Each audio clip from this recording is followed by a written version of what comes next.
Syafatina Putri dari kelas 11.1 nomor absen 29. Kultum yang akan saya bawakan mengenai tentang kiat untuk menuntut ilmu. Bismillahirrahmanirrahim. Assalamualaikum warahmatullahi wabarakatuh. Asyhadu alla ilaha illallah wa asyhadu anna Muhammadar Rasulullah. Allahumma sholli ala Sayyidina Muhammad wa ala ali Sayyidina Muhammad. La nabiyya ba'da. Innal hamdalillah wassalatu wassalamu ala Rasulillah Sayyidina Muhammad ibni Abdillah wa ala alihi wahbihi wa mawalah amma ba'du. Puji syukur kita panjatkan kehadirat Allah Subhanahu wa Ta'ala, karena atas izinnya kita semua masih diberi kesehatan hingga hari ini. Teman-teman sekalian, mungkin sebagian besar dari kita sudah tahu bahwa menuntut ilmu hukumnya adalah wajib bagi setiap kaum muslim, karena kita sebagai manusia hanya memiliki ilmu yang sangat sedikit.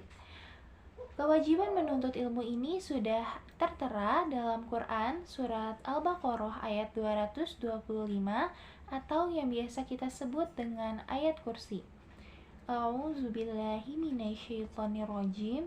Bismillahirrahmanirrahim. Allahu la ilaha illa huwal hayyul qayyum. La ta'khuzuhu sinatun wa la nawm. Lahu ma fis samawati wa ma fil ard. Man dhallazi yashfa'u indahu illa biiznih. Ya'lamu ma baina aydihim wa ma khalfahum. ولا يحيطون بشيء من علمه إلا بما شاء وسع كرسيه السماوات والأرض ولا يعوده حفظهما وهو العلي العظيم. صدق الله العظيم. Baik semuanya, dari ayat tersebut terdapat terjemahan di mana Allah berfirman bahwa kita semua tidak mengetahui sesuatu apapun tentang ilmunya kecuali apa yang Ia kehendaki. Kursinya meliputi langit dan bumi, dan Dia tidak merasa berat memelihara keduanya, dan Dia Maha Tinggi, Maha Besar. Teman-teman sekalian, dalam kitab Ta'lim Al-Muta'alim telah dijelaskan bahwa kewajiban menuntut ilmu bagi kita kaum muslim itu sebetulnya dibatasi, yaitu pada ilmu agama atau ketauhidan, juga ilmu yang mengatur tentang cara bermuamalah kepada sesama manusia. Oke teman-teman, mungkin sebagian dari kita masih bertanya-tanya, kenapa sih Allah Subhanahu wa Ta'ala mewajibkan umat muslim untuk menuntut ilmu? Lalu, mengapa hanya dibatasi kewajibannya pada ilmu agama dan cara bermuamalah kepada sesama manusia? Lalu, bagaimana hukumnya jika kita mempelajari ilmu yang lain, seperti ilmu fisika ataupun ilmu kimia? Baik teman-teman, di sini alasan Allah mewajibkan umat muslim untuk menuntut ilmu adalah supaya kita semua umat muslim menjadi umat yang cerdas, umat yang tidak bodoh dan tidak kembali kepada zaman jahiliyah. Teman-teman semua pasti tahu kan bagaimana zaman jahiliyah? Yap, benar banget. Zaman jahiliyah itu zaman dimana masih banyak kebodohan, dimana manusia itu saling berperilaku keras kepada sesamanya, berperilaku tidak adil, menyembah berhala, dan lain-lain. Karena alasan itulah kita sebagai umat muslim diwajibkan untuk menuntut ilmu. Lalu bagaimana hukumnya untuk ilmu seperti ilmu fisika dan kimia?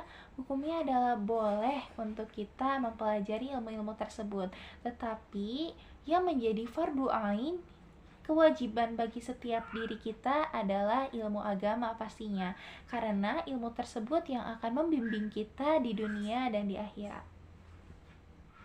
Nah, teman-teman, jangan anggap kalau kita belajar, kita ke sekolah itu tidak mendapat pahala, karena hukum untuk menuntut ilmu adalah diwajibkan, maka jelas setiap kita belajar, setiap kita menuntut ilmu akan mendapatkan pahala dari Allah.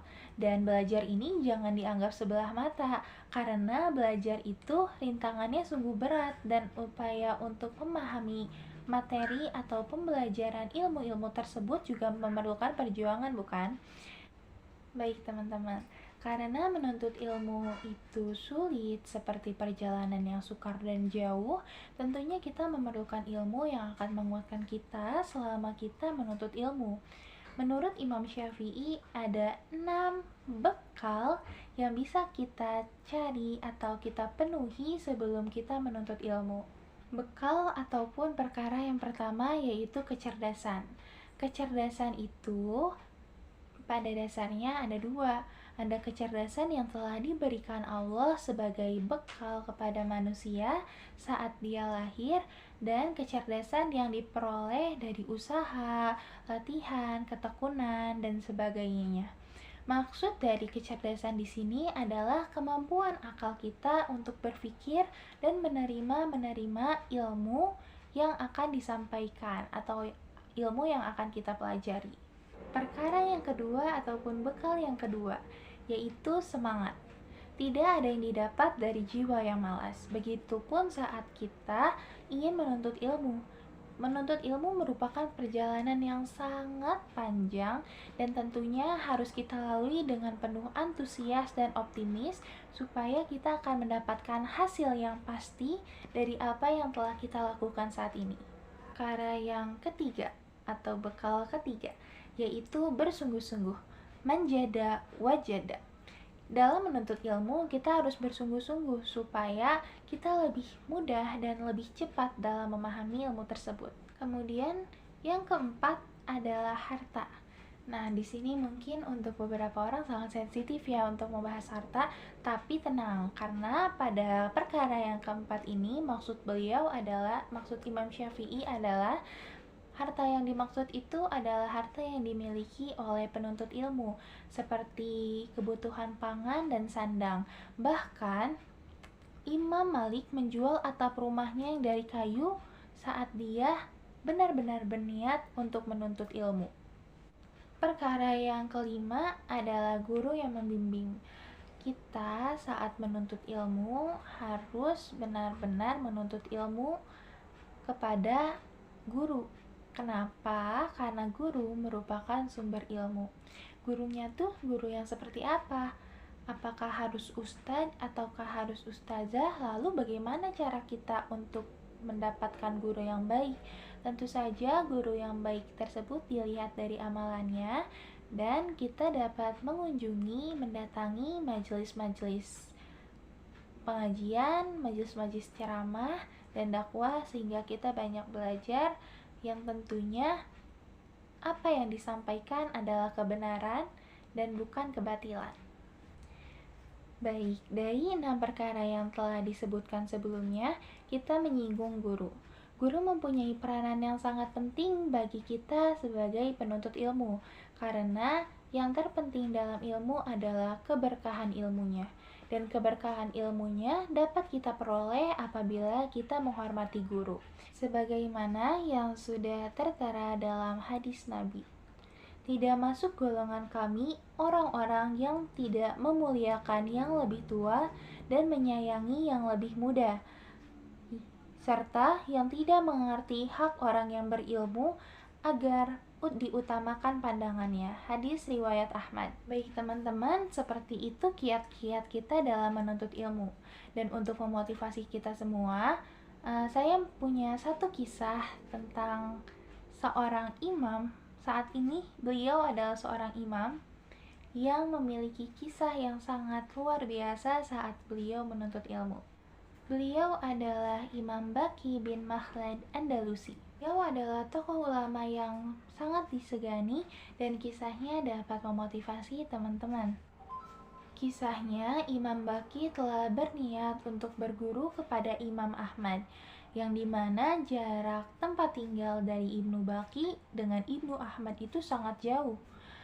Imam Baqi menempuh perjalanan yang bisa dibilang itu dari Eropa menuju Afrika untuk berguru kepada Imam Ahmad. Tetapi sesampainya di kediaman Imam Ahmad sedang mendapatkan fitnah dari masyarakat dan beliau dilarang untuk mengajar. Karena ketekunan dan keteguhan hati dari Imam Baqi yang sungguh-sungguh ingin belajar kepada Imam Ahmad, beliau rela untuk berpakaian seperti pengemis yang mengunjungi kediaman Imam Ahmad setiap hari untuk mendapatkan satu hadis. Imam Baqi tidak merasa keberatan bahwa dia harus menggunakan pakaian yang cemong-cemong demi satu hadis, dan hal itu dia lakukan sampai masa hukuman yang diberikan oleh masyarakat kepada Imam Ahmad itu selesai. Itulah salah satu kisah bagaimana teguhnya guru kita Imam Baqi bin Makhlad dari Andalusi. Tentunya kita sebagai umat-umat yang beriman harus terus giat belajar, giat menuntut ilmu, dan keteguhan hati kita walaupun tidak seperti Imam Baqi tentunya tidak boleh berkurang. Sekiranya sekian penyampaian yang dapat saya utarakan pada kesempatan kali ini. Jika ada kekurangan datangnya dari saya, dan jika ada kelebihan itu semua milik Allah Subhanahu wa Ta'ala. Semoga ada manfaat yang bisa kita ambil. Sekian dari saya, wabillahi taufiq wal hidayah. Wassalamualaikum warahmatullahi wabarakatuh.